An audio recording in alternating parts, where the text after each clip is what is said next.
All right, welcome everybody. My clock says noon, so I think we'll go ahead and get started today. Thank you very much for being with us. Obviously, we're going to talk about ARC and PLC and SCO, and if you don't know what any of those are, you hopefully will by the end of the webinar today.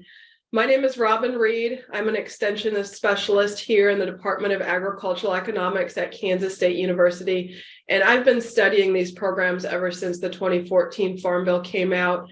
So why don't we go in and just dive into the program here today. If you have questions while I'm presenting or while Jenny's presenting later, there is a feature called a chat, and you can just click on that and type those questions into us, and we will address those at the end. So I don't normally do this in my presentations, but I think with this one, it was really warranted. And what I'm doing is just giving you pretty much the conclusion in the beginning.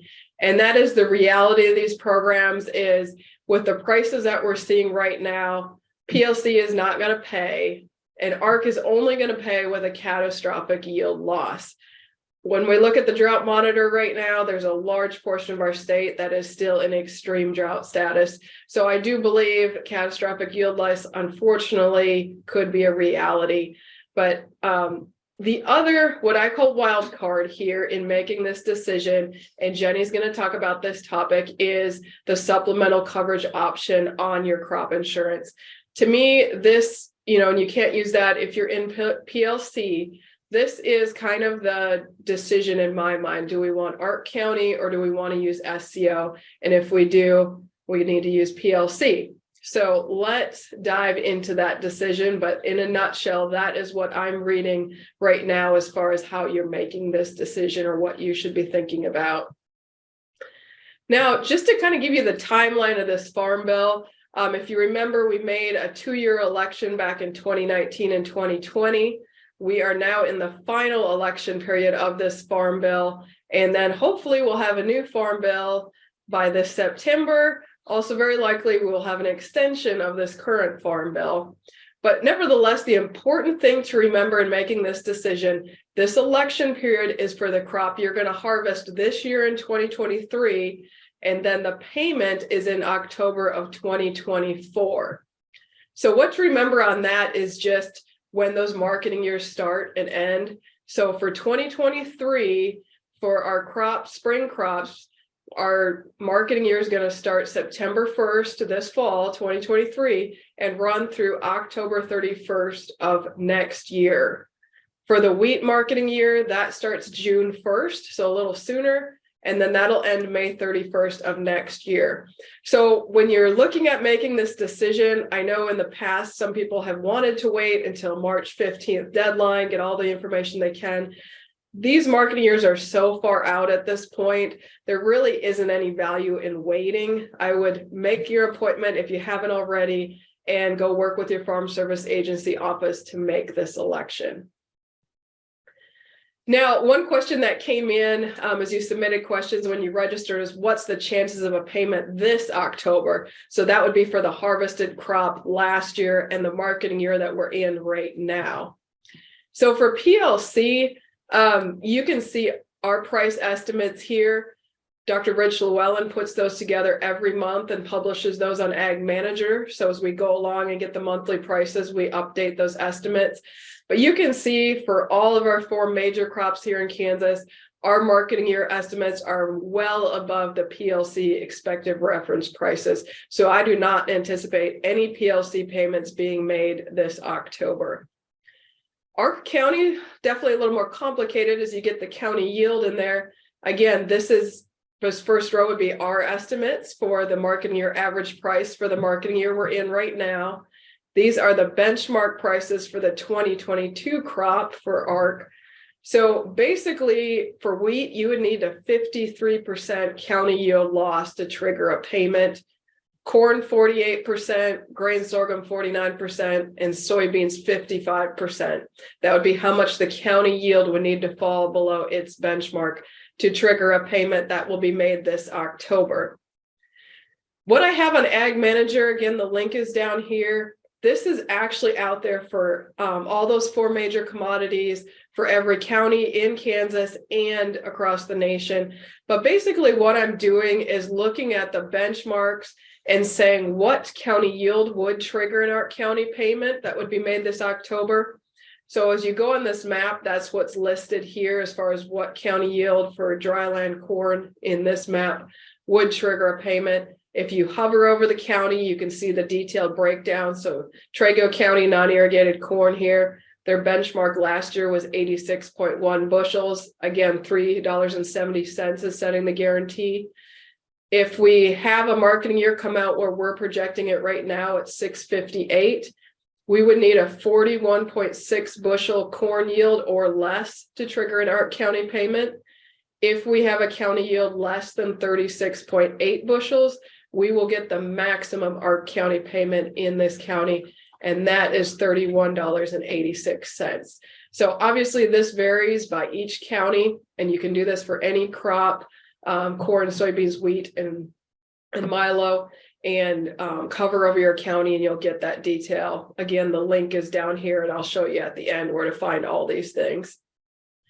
So again, that was for last year. That's the payment that we're going to get this October. The decision we're making now is for the crop we'll harvest in 2023 payment next October 2024. Again, you're used to these decisions by now, but just to give you a refresher, you're either looking at electing PLC, price loss coverage, or agricultural risk coverage at the county level or the individual level. These two decisions can be made crop by crop. So corn can be in one and soybeans in the other, or wheat, or whatever you want. These pay per commodity on 85% of base. I'm not going to talk about ARC individual today, other than these couple comments here. These lump all your commodities on your farm into one guarantee, and they only pay on 65% of the total base. And we've seen very little use of this program here in Kansas, especially if you have wheat and then some of the corn, soybeans, milo kind of crops. It really blends out that guarantee when you can have a loss in one but not in the other. There are situations where it is a program that would work well, but most of the producers here in Kansas are going to be choosing between these two programs.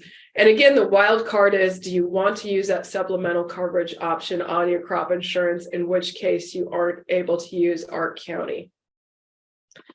Now, again, just to kind of get us all on the same page, ARC County is the revenue program. The guarantee is set by the last 5 years of the national marketing year average, with one lag year in there, and then the county yield. So if the 5 years of county yield, drop the high and the low, average the remaining three. That's what sets the guarantee. There's a 14% deductible before those payments start, and there's a 10% cap on those payments from the benchmark. So those payments cap out quite quickly. They're fairly shallow. PLC is the price program, so it only looks at the national average price compared to reference prices. If the national average price is below those reference prices, then a payment kicks in, and that is paid based on the program yield that is assigned to that farm. Much higher cap on PLC. Now, what I've been looking at for the last, really since 2014 Farm Bill, is what decisions farmers are making here in Kansas. And when we started this Farm Bill, it was pretty common that grain, sorghum, and wheat would be in PLC. There were some large payments in PLC there. Soybeans have never had a PLC payment. That has always favored the ARC County program. And then corn has been fairly mixed, to where it started predominantly in PLC and is now predominantly in ARC County. So as we're seeing these prices so much higher than PLC reference prices, we are just seeing more and more base acres going into ARC County than PLC. One thing I also like to point out, this is tied to the base acres that the commodities are assigned to. And almost 50% of our base acres here in Kansas are assigned to wheat. Even though you might be planting corn or other commodities, a lot of times you're making this decision on wheat base. So just be aware of that as well. Now, to kind of get into making this decision and why my first comments came about, This is all of the different estimates of the marketing year average price that are out there. The first one being our own estimate here at K-State, the WASD report, the Food and Ag Policy Research Institute at University of Missouri, and then Economic Research Service. So this is the marketing year we're currently in, as I showed before, looking at $8 to $9 wheat. This projection is again starting in June and running through the end of May 2024. Obviously, that's a long ways out yet, but we're looking at $9 Fabry, around $7 wheat. If you compare this to PLC at $5.50, obviously we wouldn't see payments at these levels. Now, if you've tracked or watched any of my stuff in the past, you'll know the trade-off spreadsheet, as I call it. I publish this each year. This is really where you can go in and look at your county level decision, because obviously every county has its own benchmarks. What you do here, these drop downs in yellow is where you select your county and your crop. And I should mention, this is available for every covered program crop in the United States, every county that is covered. So this is not a Kansas specific tool, but use these drop downs to select your county, your crop. The program yield over here is specific to your farm. You can put that in, but basically this is going to show you your ARC County guarantee for the year. Here in Hodgman County on wheat, we have 48 bushel guarantee. Price guarantee is $5.50. That gives us benchmark revenue of $266. The guaranteed revenue is 86% of that at $229. PLC over here shows you $5.50 reference price. So what the table shows us, I said we're kind of looking at $7 to $9 wheat. I know that's a big range for this next marketing year. Obviously $5.50, where PLC payments start, is well below that amount. If we have an average county yield here in Hodgman County, 48 bushel wheat, you can see there won't be an ARC County payment until we get down here at $4.77 wheat, which is pretty darn low. If we have a county yield above average, obviously those payments are just gone. But here's where I say if we have a catastrophic yield loss, we will see these ARC County payments even at high prices. So here, even at the end of my table, 29 bushel wheat, we'll start seeing some payments in the $7 to $8 range. Less than this, we'll start seeing some payments in the $8 to $9 range. So, really to get a payment out of this program, yield has to be pretty darn low. But, PLC price is just so low right now compared to where we're at that I think ARC County is probably the chance of that payment. If we look over to corn, again, this is for the current marketing year. When we're looking out to the next marketing year, looking around $5, $6 corn, again, much higher than $3.70, which is our PLC reference price. Looking at the same chart here, now looking at Thomas County corn, 96 bushel county yield. It takes a price of $3.33 to start seeing an ARC County payment with that average county yield. But if we have a big yield loss, we'll start seeing those payments here at $5 to $6 corn. You kind of get the idea how those tables work, so I'll go through them a little quicker here. When we look onto grain sorghum, we're projecting $6.24 for this next marketing year. Fabry is a little more pessimistic at $5.28. Again, there's so much uncertainty yet because we haven't even started this till next fall, but that's quite a bit higher than $3.95. Here I got Clay County as an example. Really the same story as corn. Needs a significant county yield loss here down to $3.68 before we see a payment with an average yield. If we see $5 to $6 Milo, it's going to be a 63 bushel county yield that would start triggering payments at those levels. And finally, soybeans. I think we're pretty well in agreement that this year is going to come in around $14 or $14.20. But next year, obviously a lot more uncertainty, but we're a little lower in the next marketing year as far as our projections. Still extremely higher than $8.40 in which that PLC payment would be triggered. To look at the soybean trade-off, I have Franklin County here. 44 bushel guarantee for this year. If you look at a 44 bushel county yield, we would start seeing some payments at $8.11. Obviously pretty darn low, but if you look up here, $12 to $13 beans, we would start getting a ARC County payment around 26 bushels in this county. So, you know, when I talk about all of these things, I think the question that comes up most often is, when are our price guarantees going to come up? You know, we just have such low PLC reference prices, such low ARC County benchmarks. When is this going to get better? And so I've put up right now ARC County just to kind of refresh people of how this works and why we're still at 550 wheat per se. So it's looking at 5 years of marketing your average prices. If that actual year marketing average price is below the PLC effective reference price, it gets replaced. So that's why you'll see a lot of 550 and 370 and 395. So you look at those 5 years, you drop the high and drop the low and average the remaining 3. So in wheat, we're at a 3-year 550 average, and that's why we're stuck at that benchmark. Corn, we crossed off the $6, and we have a little bit of a higher average in these, or number in these 3, but not much above 370 for our benchmark. Grain sorghum a little higher at 431, and then soybeans has been higher in the past, so we are a little higher than what PLC is at 840. The confusing one is the PLC effective reference price.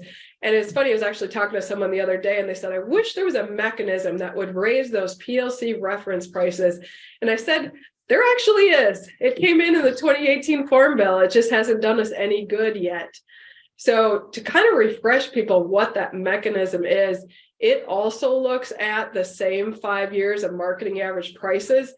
The kicker is it doesn't replace the low years. It takes the actual marketing year average price, kicks out the high and the low, averages the remaining 3, and then takes 85% of that number. So that is why we have not, this effective reference price has never kicked in. It's never been higher than the statutory reference prices. And then the other piece is it is not allowed to get above 115% of these prices. So right now in this Farm Bill, these are the highest PLC reference prices that could actually occur. Now, so my assumption is if we have a continuation of this Farm Bill, if we have a 1-year continuation, or if these programs are reauthorized in the next Farm Bill, what I want to show you here is these prices will start coming up. So for wheat here, you can see back, these are the years that set the ARC County guarantees when we had the 2014 Farm Bill. And, you know, we had some really good guarantees for those first few years. And then our lower prices here really dropped that ARC County guarantee. And we've been at 550 for quite a few years now. But hypothetically, if this program is still here next year, with our price projections right now for marketing average prices, I would say $6.20 guarantee on ARC County next year for wheat. PLC, unfortunately, would still be at 550. If we look at corn, again, ARC County was a really great program for those first couple of years, and then we tanked and have seen $3.70 guarantee for quite a while. If we have this program next year, I see PLC right around $4 because that effective reference price will kick in. And then I see ARC County going up to $4.85. Grain sorghum, very similar picture. I would see ARC County being up to $5 and that effective reference price on PLC being around $4. Soybeans is the one that is really held above that PLC reference price line. So that effective reference price will kick in next year, $9.26 for PLC. And then I would anticipate ARC County being just over $11 on the price side. So all that to say, coming back to my first comments, really, if we see the commodity prices now that we are projecting in the next couple of years, PLC simply is not going to pay. ARC County is only going to pay with that catastrophic yield loss. And then to me, the wild card, do you want to use SCO? And that will affect that decision. If we continue ARC and PLC into this next Farm Bill or get an extension of the current Farm Bill for a year, these support prices will start to increase. The ARC County prices will start getting back to close to those 2014 Farm Bill levels. Unfortunately, that PLC effective reference price will increase, but only modestly. And any significant increases in our PLC price support, to me, needs to come through new legislation in the next Farm Bill. So that is what I have prepared for you. I'm gonna, since we're got time here, I'm gonna open the chat here and see if there's a couple questions. So if you have a question, go ahead and type that in the chat now. Rich, thank you very much for dropping those links in the chat as well. They are on the bottom of the slides, and I have circled here. Most everything that I showed you today is under ag policy for those price projections that Rich updates each month, and then comparing to the other sources of marketing your average price projections. Those are here under the crop insurance section of our website. So give you just a minute or two, and then I'm going to turn it over to Jenny. Do the programs apply for sunflowers, millet, and pinto beans? Yes, Kelly, those are covered program crops as well. And while I didn't specifically talk about them, I know we do have sunflower base here in Kansas. That trade-off spreadsheet that I showed you, that will run those program crops. So make sure you can go out there and find that and run that and see the trade-off for those crops. Do you have any information on the new Farm Bill? Wouldn't we all like to know? You know, the process is starting, the hearings are starting, comments are floating around there as to what could get added or changed in this new Farm Bill. One thing that keeps coming up in comments that I have heard is input costs. Should we add a mechanism to the ARC County program that also considers input costs? Because as you saw this past year, we had good prices, but the inputs were so high that it kind of drowned out that profitability. The dairy program has had a mechanism like that since the 2014 Farm Bill with the dairy margin protection. My personal opinion is that is going to be a really difficult thing because there's so much variation in those input levels that are needed and input costs across the country that it's going to take a pretty good economist to really make that work well in the ARC County program. But that is something that I keep hearing and that is being talked about. Shane, I'm going to defer your question to our next presentation here on the SCO, and we can talk about that more if we don't answer that question. Good question here. How is the actual county yield determined and what the actual county yield was for each county? So the actual county yield in the 2014 Farm Bill looked at those NASS surveys, National Ag Statistics Service surveys. In the 2018 Farm Bill, that switched to looking at RMA reported county yields. But the kicker is that Farm Service Agency can adjust those published county yields if they feel they're not reflective of the county. So we don't actually know the county yields that they are paying on until the payment comes out in October. So the yields from last year, 2022, we will not actually know the yields they're paying on until October 2023. Now we can estimate those. RMA county yields will be out in end of May or early June, and that is really the best estimate of those yields. So we're at this point, I can't tell you what those are for last year. Years prior to that, there are spreadsheets out. If you just Google ARC PLC FSA, look in their program data, you can find your actual yields.